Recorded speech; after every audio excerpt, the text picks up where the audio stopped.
Let's go for the drive. 367 horsepower and 520 Newton meters of torque.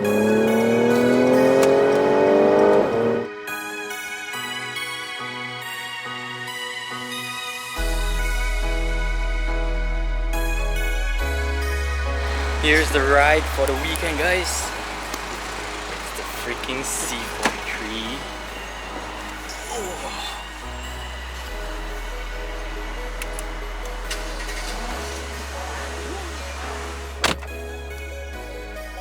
So as you can see, guys, from the title of this video, you would have known it's the AMG C43, and I'm super excited for this weekend. Now, what am I gonna do in this video is that I'm gonna tell you guys how is it like to drive this car, obviously, which is how I usually make my videos. If you're new to my channel, I'm Louisia and I make POV drive videos and also car reviews like this. And if you like my type of videos, make sure to subscribe because I post videos every single week. Now let's see how this car sounds.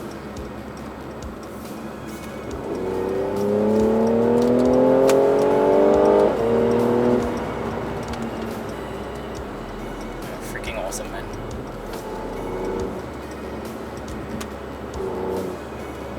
Let's see, and we are out on the highway, both windows down.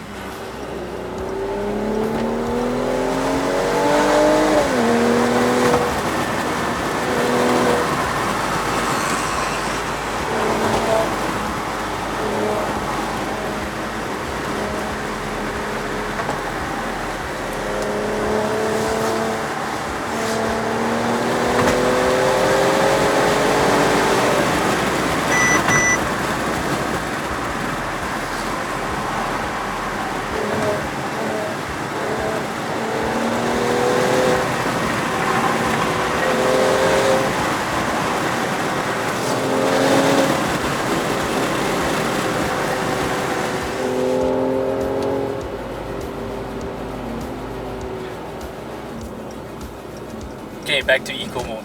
And this weekend, I'm also gonna bring this car up to Genting, and you would not want to miss my POV drive for this particular car because it's gonna be super exciting. But make sure to subscribe to my channel because I'll post the POV drive a week after I post the review for this car. And you would know when it's up because I'll be posting a link up on this corner of the video as well. Fast forward, it's actually the weekend right now, and before I go up to Genting, like I said, I want to show you guys around the car a bit. Basic stuff actually. So this is actually how the car looks like. I don't know how good the lighting is actually over there because it's under the shade. It's so mean looking in person. Now let's just get straight into it. Diamond grills, and one of the main reasons why it looks so mean is because it has night package, which includes the front splitter being in gloss black, as well as the side mirrors, the window trims, it's all gloss black, as well as the rear diffuser. Oh gosh, it's a bit dark, but it's in gloss black as well. And you have this quad exhaust tip look. I said look because it's not really quad exhaust. Look at that. There's only one on this side and another one on that side, just like the GL45. Now, other things that's worth mentioning that this car has is actually the LED intelligent light system. They're super bright at night, by the way. This 19-inch wheels and then the multi-spoke sport rim is actually really cool looking. And look at those AMG brake calipers. That's a huge brake, by the way. You also get a bi-turbo badge at the side. Just to show you guys, the brake calipers at the back is actually like this. Yeah, it's not like that front. Now I must say I really like the back design, especially because of the tail lamps. C43, and you get an AMG badge on this side. And another thing that I want to show you guys is that if you have the keys in your pocket, right, you just swipe your leg beneath the car. Yep, you get that function. And when you swipe it again, it's automatic, and yeah, it locks itself. I didn't press anything. Or you can swipe, and there's also an auto close button right here. I really like this function in cars, by the way. It's so convenient when your hands are full. And before I get in the driver's seat and talk to you guys how the car drives, I'm going to show you guys the back seat. pardon the umbrella. That's not included in the car, by the way. This is how it looks. Really cool, right? The red seat belts. Now if you notice, it actually looks different because it's part micro suede and also part leather. It's this part right here that is micro suede.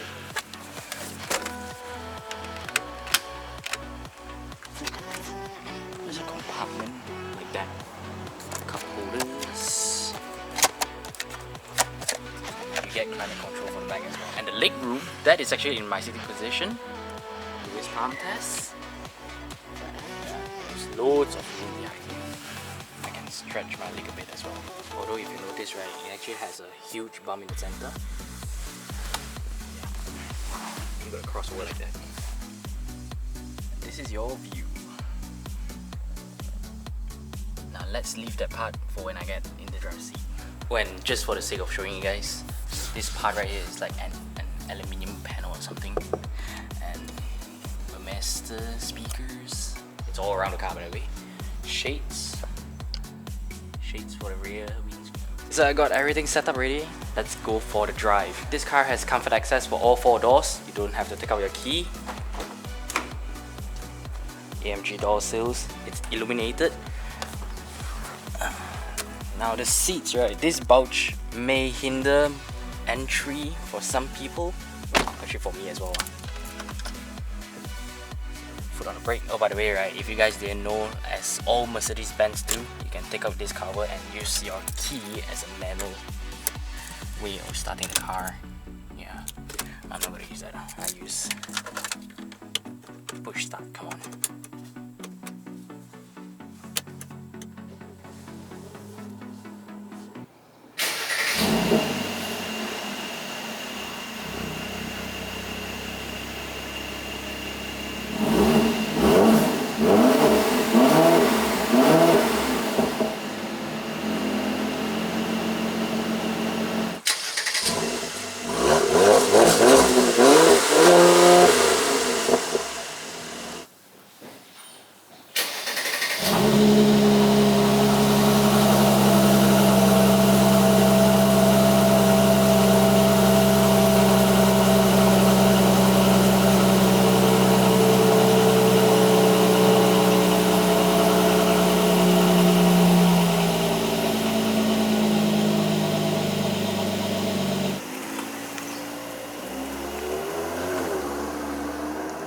Actually, I had to get out and show you guys the seat because it's really beautiful. All your adjustments as usual is over here. You can adjust your thigh support as well, there. Lumbar support is over here. Adjustable height, by the way. 360 camera button here. Parking sensors here. If you want to switch it off. Okay, red seat belt. This is cool. Let's just open up the panoramic sunroof.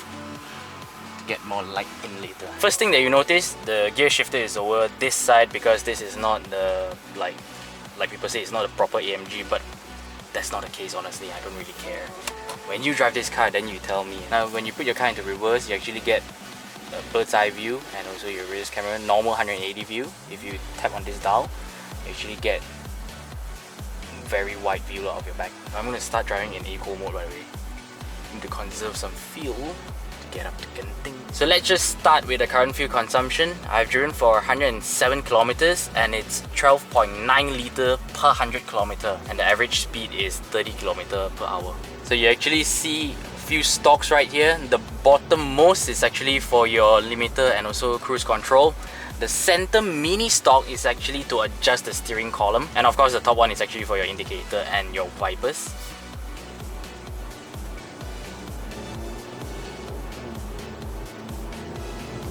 Do you hear that V6 hum?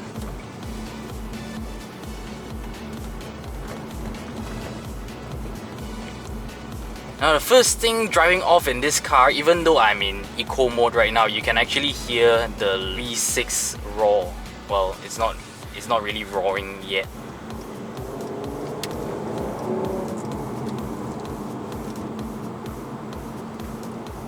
The main thing that is worth mentioning, the 3-litre V6 bi-turbo engine, that thing produces 367 horsepower and 520 Nm of torque. That is seriously fast actually. You're gonna see it later.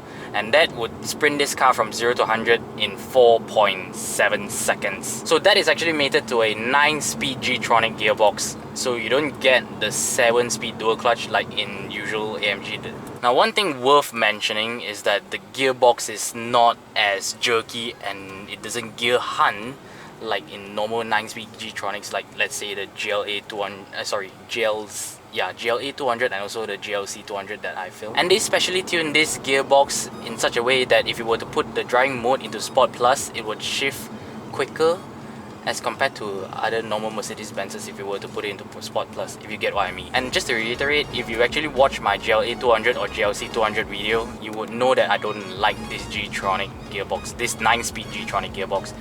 But in this car, it feels different, and yeah, I could live with this. No problem. And coming on to the seats, right? These seats are... And coming on to the seats, I find them very comfortable when you're in it. And getting into it, like I said just now, yes, the bulge at the side, right? The side bolsters do hinder your access a little, especially if you're plump. But once you're in it, I don't find any problems at all. I find it very comfortable. But there's just something about these seats that I'm not satisfied about, is that I can't seem to find a really comfortable sitting position. Like, I've been setting it all around like since yesterday, and my knee is still touching this part. It's not the distance that I really want to, and the footrest for my left foot is actually quite awkward lah. Can't seem to find a very comfortable, it's not at a very comfortable angle, if you get what I mean. Now, I'm not saying it's impossible to find a comfortable sitting position. Well, everyone is different anyway. I'm just speaking based on my experience. And coming on to the steering, it's actually a flat bottom steering, and there's no AMG badge on it, by the way. And one thing I really wish, this part was actually in micro suede, but no, this is actually in leather, sort of perforated leather. And these controls on the left is for the center instrument panel. This is actually for your multimedia and also your phone calls and stuff, and also voice control. But the most important thing is that the steering feels very direct. Now, it's actually very light when you're in a standstill or whatever. I think it's because it's sort of like the BMW Servotronic kind of thing. Please don't bash me for quoting a BMW feature in a Mercedes. Basically, it helps you to maneuver out of a space, basically just to make it easy to maneuver. And thankfully, when you put it into Sport or Sport Plus, or you can even individualize your settings, you can actually increase the weight of the steering, and I really like the weight when it's in Sport or Sport Plus. Now, just to show you guys around, C-pillar is kind of wide, but it's not really hindering any view. But of course, it increases its weight according to speed as well. And one thing very special about this car is that it has adaptive damping, and not just any adaptive damping, it's adapted from the C43. That's something to shout about. And you get a button right here. You can actually adjust the AMG ride control through this button, which you can choose from Sport, Sport Plus and Comfort. And it does make a difference. Not just a very slight difference, it does make a difference. And when it's in Comfort, I have to say, it does feel kind of comfortable when you're cruising along the highway like so right now. The only thing is the tire noise. But even though you get the AMG ride control or adaptive damping in this car, right, it does feel a little stiff as well. And I'm quite sure one of the main reasons is because of the Michelin Pilot Sport low profile tires. But other than the road noise, right, the sound insulation from external noises other than the road noise is actually quite good. Now, build quality and finishing in this car definitely feels very nice as well. But there's some random rattlings on it sometimes, which I don't know where is it from.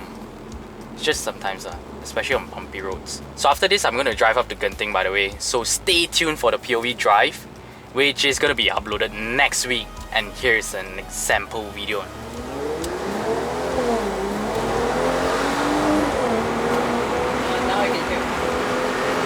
So stay tuned for that.